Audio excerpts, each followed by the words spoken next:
Yeah, so as Ann mentioned, I grew up in North Georgia and feel fortunate to have done so because being interested in the outdoors, this really was a great place to grow up because life has diversified into amazing forms in this region. Just got a small sampling of them here, but uh, the Southern Appalachians are one of the most diverse parts of the entire temperate world. Our mountains have far more species in them than Europe does. And uh,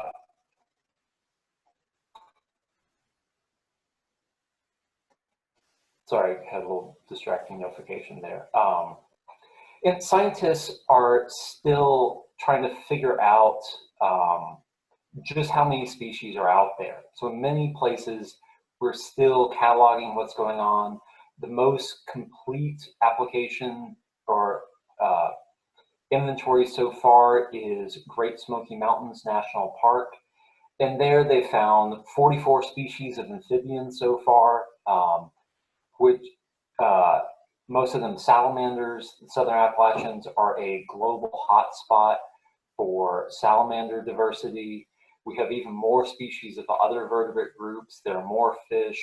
There are about 250 species of breeding birds, with hundreds of more bird species migrating through. And in the plants, they're the base of the ecosystem, food chain, over 1,800 species of plants cataloged so far, and pushing 10,000 species of insects. So overall, about 20,000 species just in Great Smoky Mountains National Park, which is smaller than the Chattahoochee National Forest.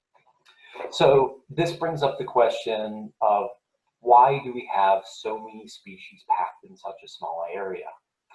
And I think we're still trying to figure out the answer to that question. But there are some pieces of the puzzle that we know they're pretty straightforward.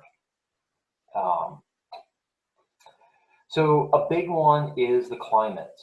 We are in a relatively moist area and a relatively warm area.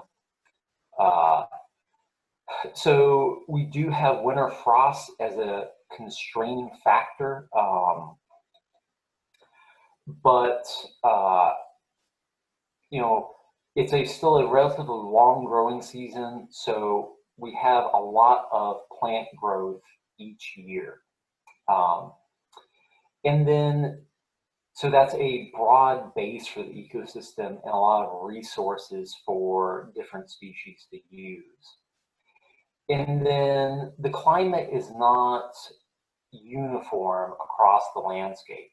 Topography modifies climate, and topography creates a lot of different niches for different species to inhabit.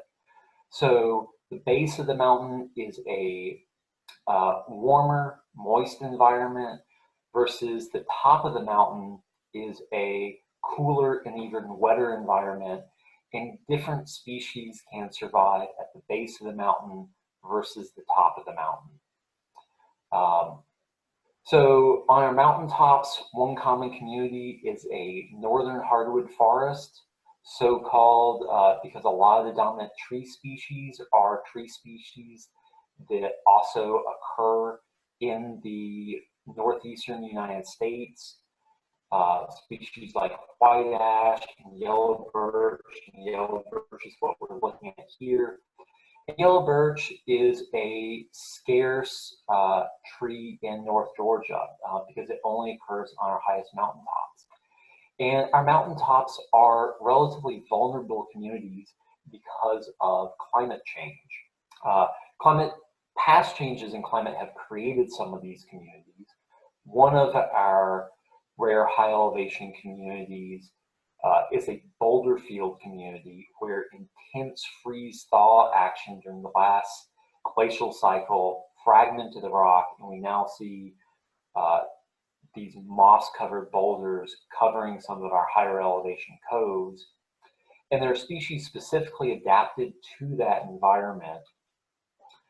And with climate change coming, those species may need to move across the landscape, find suitable habitat, but the tops of the mountains are an isolated environment.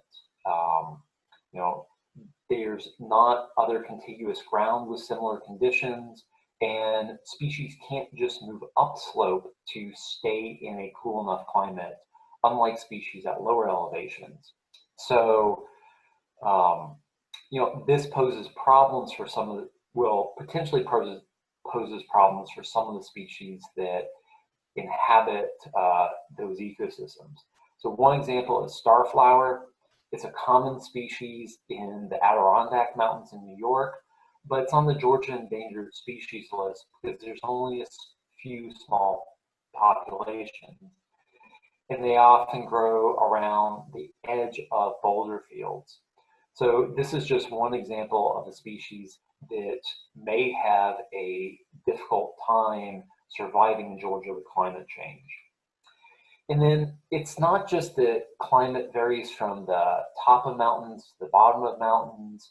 Topography also creates much finer scale variability in climate that also creates additional niches and additional opportunities for different species to survive on the landscape. So one place we can see this really clearly is on the western slopes of the Cahaba Mountains in north central Georgia. So what we're looking at here is an aerial photograph of that area, and the darker green areas are all the ridge tops, and they're occupied by pine forest, mostly Virginia pine, some shortleaf pine. And then in between those pine-dominated ridges, we have hardwood communities in the coves and along the streams. So the more sheltered areas where moisture accumulates have hardwoods. The more exposed areas where moisture runs off have pine communities. So different communities depending on small topographic variations. And then over on the right-hand side of the image, it's moving up towards higher elevations, and we see a bigger block of hardwoods and then more pine-dominated communities right below there. And what's going on there is we're seeing the influence of which direction the slope faces. North and east-facing slopes are cooler and moister versus south and west-facing slopes are hotter and drier. So it's very common for us to have different species on the north-facing slopes versus the south-facing slopes. Our classic cove hardwood forest with big tall trees and abundance of spring wildflowers are usually on north or northeast facing slopes because those areas retain more moisture and over the eons have built up deeper, richer soils. And some of our vulnerable communities occur at the extremes of the topography. Cliffs can have rare species, and very flat areas can have rare species also. So one rare habitat that's restricted to flatter areas are our mountain bogs, which now occupy just a tiny percentage of the landscape. And what we have now is a picture of the Nature Conservancy's property, Reed Branch Wet Meadow. It's outside Hiawassee, and they have preserved this area because it has a seepage slope bog. So this is a bog with a little bit of slope to it. And this particular bog is especially significant because of the dominant plant that we're seeing in the foreground here. All these tall, light green plants are green pitcher plant, which only grows in these seepage bogs and has become very rare because there's not much of this habitat left. The seepage slope bogs tended to occur in the mountain valleys, which is also the areas that people often live in They have converted a lot to agriculture. So you see a cow in the background, you see a couple houses in the background. And this particular bog is on the edge of Lake Chattahoochee, and there may have been additional populations of this rare plant in this bog habitat that have now been lost to the lake. So those are some examples of kind of variation within the landscape. But I've been talking so far like the Southern Appalachians are one thing, and it is one continuous mountain chain, but there are some very distinct regions to it. And this is not just people wanting to categorize things and name things. These are quite distinct areas. So on the right-hand half of this image, we have the Blue Ridge Mountains. So they are the whole eastern portion of the Southern Appalachians. They have this kind of crumpled paper topography to them. They're the highest part of the mountains in North Georgia. And in North Georgia, they make up most of the national forest, most of the Chattahoochee National Forest. The western edge of the Southern Appalachians in Georgia, over west of Fairview and Lafayette, is the Cumberland Plateau. And it's very appropriately named. It is a true plateau, and it's formed out of sediments that used to be part of the Blue Ridge when the Appalachians were a much higher mountain range. There's no national forest land in the Cumberland Plateau in Georgia. And while it's a small part of North Georgia, it's a much more extensive area in Alabama and Tennessee and Kentucky. And then in the middle of the Southern Appalachians, we have the Ridge and Valley with a bunch of long linear features. We see them just west of Dalton and Calhoun. There is some national forest land in that area. They're much lower mountains than the Blue Ridge, so they're also hotter and drier. And these sections of mountains are different to their core. They're made up of different types of bedrock. So the entire Blue Ridge Mountains are metamorphic rock. There are a lot of metamorphosed igneous rocks, some metamorphosed sedimentary rocks. So these are rocks that have been partially melted and deformed by the mountain building processes. So what we've got here is an example where you can see the folds in the rock and how the rock has been bent by tremendous heat and pressure in the earth. In the rocks of the Blue Ridge, the most common rock types are gneiss and schist. And these are rocks that weather into acidic soils. So soils that are often sparse in base cations like calcium and magnesium. And because those ions are in short supply, variations in them can lead to dramatically different plant communities. So metamorphic rocks in the Blue Ridge, moving on to the Ridge and Valley, which is in the center. The Ridge and Valley is largely composed of, or entirely composed of sedimentary rocks. We have a lot of sandstone and shale there, so what we're seeing now are fossilized ripples in a stream bed in sandstone. And these will also weather into fairly acidic soils for the most part. And then the Ridge and Valley, the Cumberland Plateau is also largely sedimentary rocks. And again, it's been formed by a lot of quartz grains that eroded from the Blue Ridge when the Appalachians were a much higher mountain chain, more like the Himalayas. But the Cumberland Plateau also has a lot of limestone. And that's significant because limestone weathers into soils that are close to neutral pH. There's a ton of calcium because calcium is one of the essential components of limestone.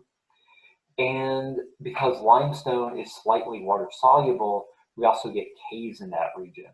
So that is a unique habitat that is restricted to that region.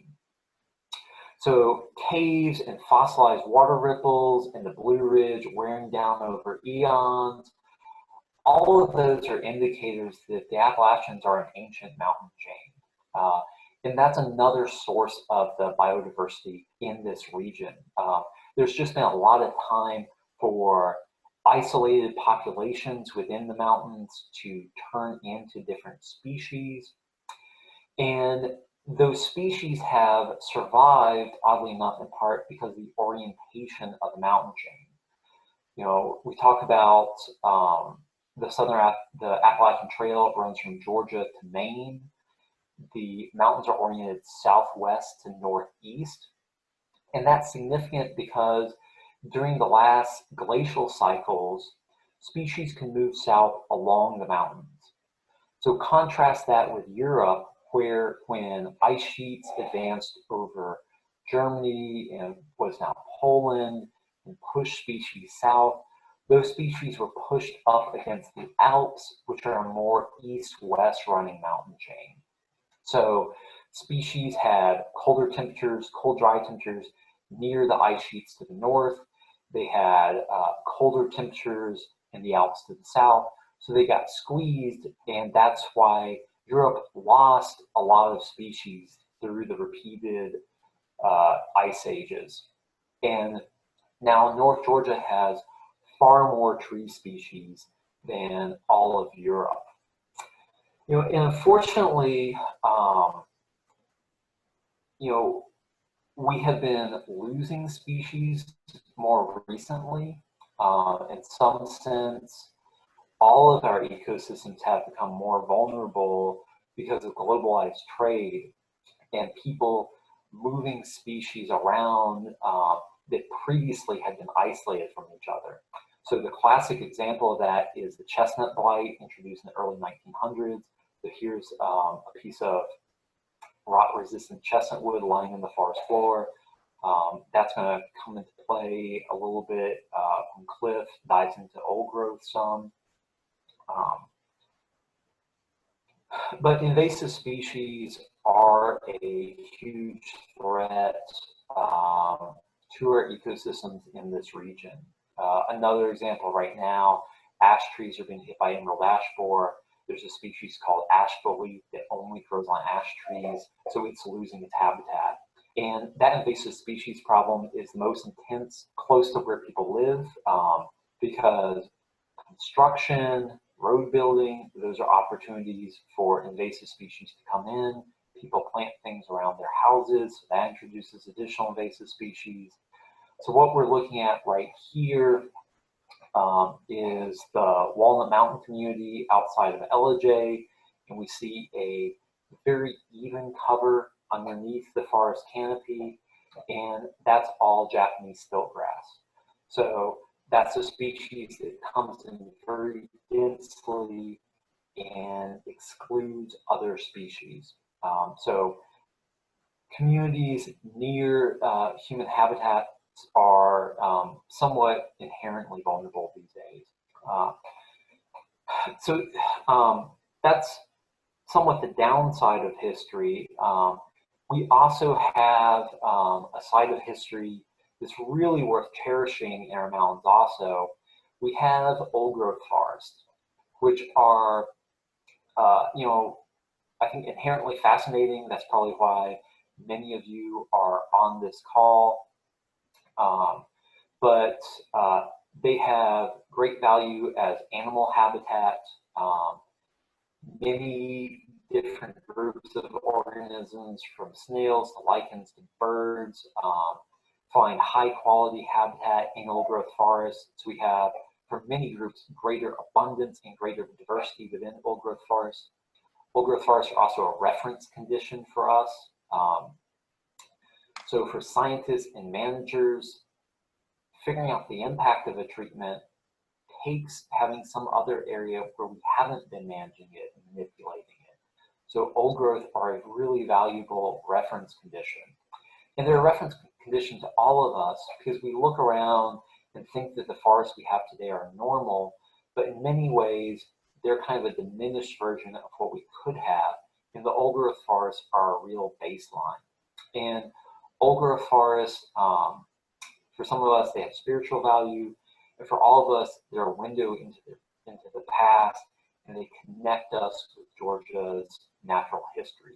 So Cliff is going to give you a little bit of a deeper dive into that, talking about one of our exceptional old growth stands and the reason why we're still lucky enough to have it.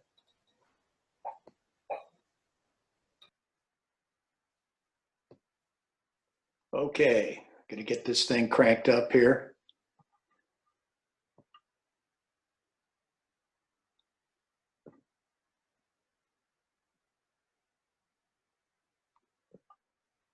While Cliff is setting that up, just encourage folks to type any questions about old growth into the chat, and we'll pick them up after Cliff shares this story. I hope Cliff's story will get those juices flowing, and that you'll have some questions we can dive into in a minute. All right, thanks, Jess. Can everybody hear me? I guess, okay. Yep, you sound good. All right, I'm going to talk a little bit about history because I'm kind of a history fan. Everything we see in the forest today was shaped by someone at some time. Nature does a great job, but ultimately it's humans that have caused what the forest looks like today. So we're going to talk about Mill Creek, and I say it's rare because less than 1% of this forest type exists on the Chattahoochee National Forest. It's pretty simple because this is where the big timber was, and this is where the loggers went for the last 100 years to cut the timber. We're fortunate because the upper Mill Creek watershed contains one of the largest, maybe even the largest and finest old growth remnants of these particular valuable forest types left. Just to give you a point of reference, this is where Mill Creek is located. It's in the Ed Jenkins National Recreation Area. If you're familiar with the fish hatchery, there's a little, it's up to the northeast of where the little red star was. Well, I started getting interested in this when I took it upon myself to do what I call a personal survey of not only Mill Creek, but also a lot of other old growth areas in the Blue Ridge Ranger District. And what I used was Google Earth and my favorite Avenza map app on my phone. And one thing you can do on Google Earth, if you know how to go through the various images, is you can actually see big trees, big old growth. And we plotted those on Avenza, and my friend Sue and I went out and looked for some of these big trees in old growth areas. And what we found in Mill Creek was astonishing. Some of the largest trees on the forest left in a pristine condition. And I can tell you, wandering around that place was just awe-inspiring. It took us about 5 different separate surveys to cover all this area. On the left is a tulip tree, which is about 17, almost 17 feet in diameter, or in circumference, I should say. On the right is a black gum, which could easily be 300, 400, maybe even 500 years old. Some of the largest black gum trees I've ever seen are in this area. And one thing that's very unique about Mill Creek is all the chestnut is still left in this area. For reasons that I'll go into a little bit later, the chestnut was left standing and rotting, and nobody went in there to get it. So you can see some amazing old chestnut logs just by touring this area, which is, by the way, very rare, because in most cases, the chestnut was removed during the 1930s after the chestnut blight hit. So this is a very rare occurrence. White pines, huge out of this Mill Creek area. Jess on the left is measuring one, but I beat him on the right, and this one is over 15 feet in circumference and is now the largest white pine in Georgia officially.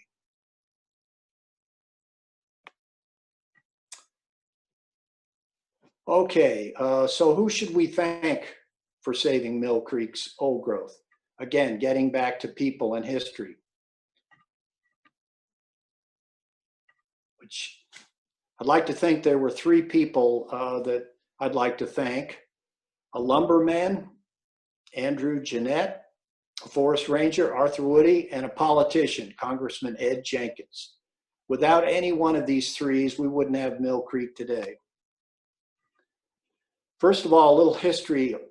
All of North Georgia, after the Cherokees were removed, was settled during the 1830s, 1840s, 1850s, and this is a typical homestead.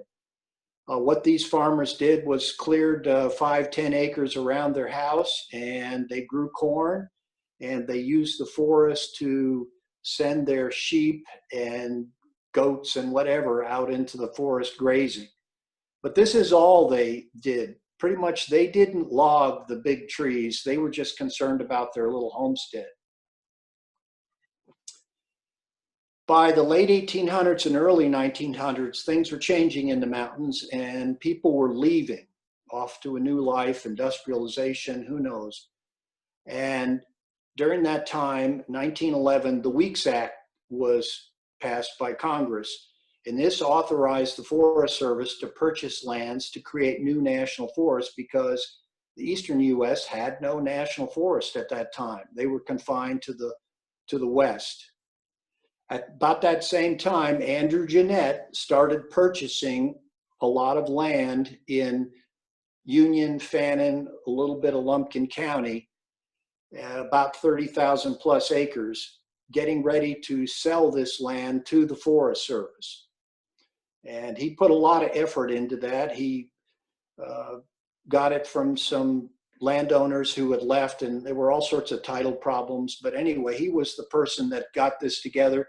That area that you see on that little map is the very first purchase by the Forest Service in the state of Georgia. That's the beginning of the national forest in Georgia.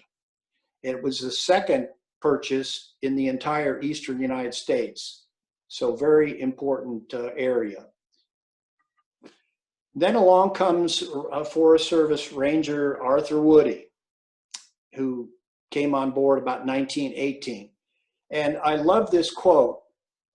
It comes from an article in the AJC in the late 1950s. It says here, he had a real and basic conception of what a national forest was supposed to be. Not just a pole and lumber factory, but a watershed to keep the streams running clean and cold, a nursery, a home for wilderness birds and animals, a recreation spot where city frustrated Americans could absorb the beauty of the mountain world and find peace, inspiration, and new faith closer to Mother Earth. Hard to imagine that was written back in the late 1950s.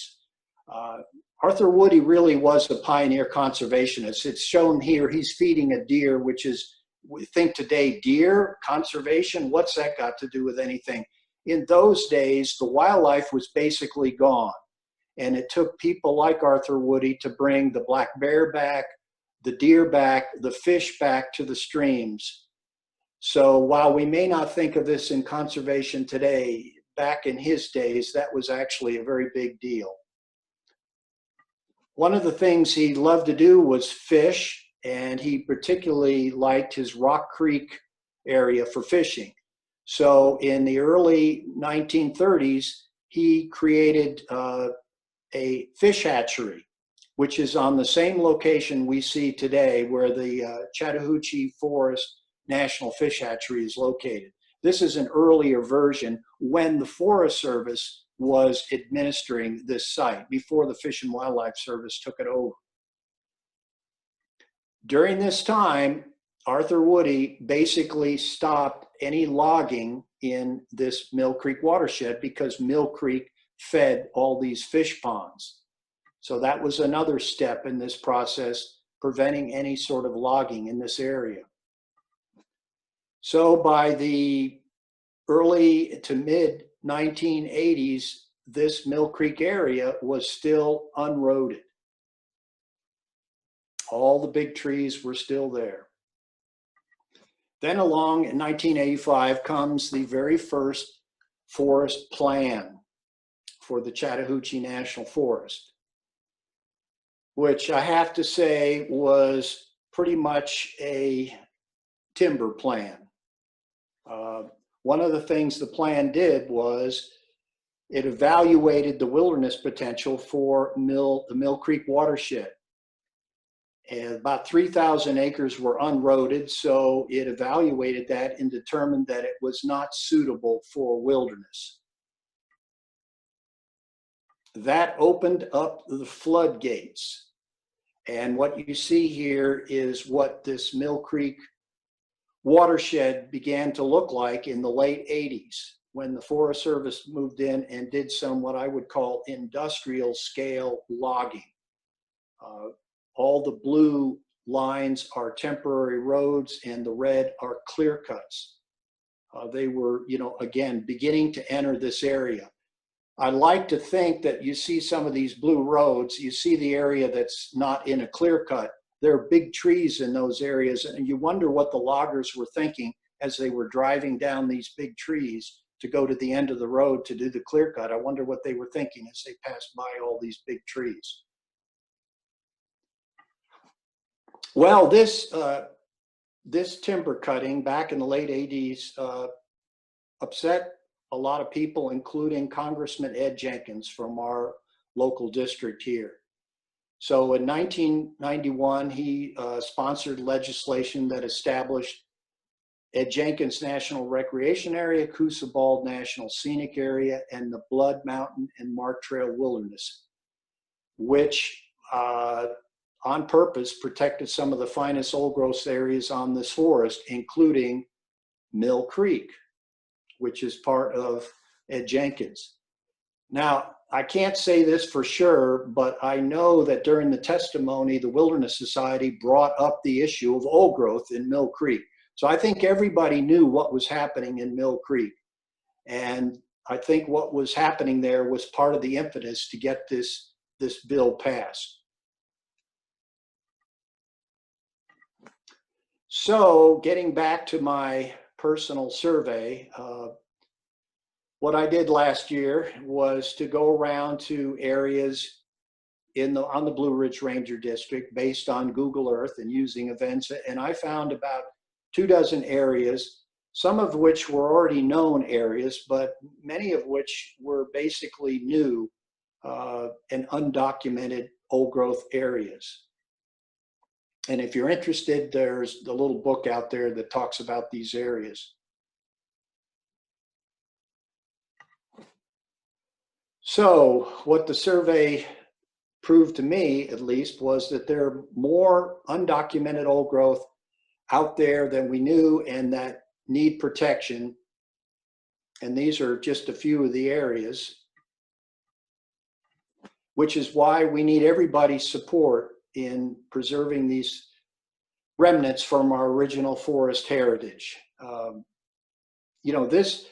It's not a done deal that these old growth areas are protected, and it's only through the efforts of Georgia ForestWatch that hopefully we can see more of these areas protected from logging.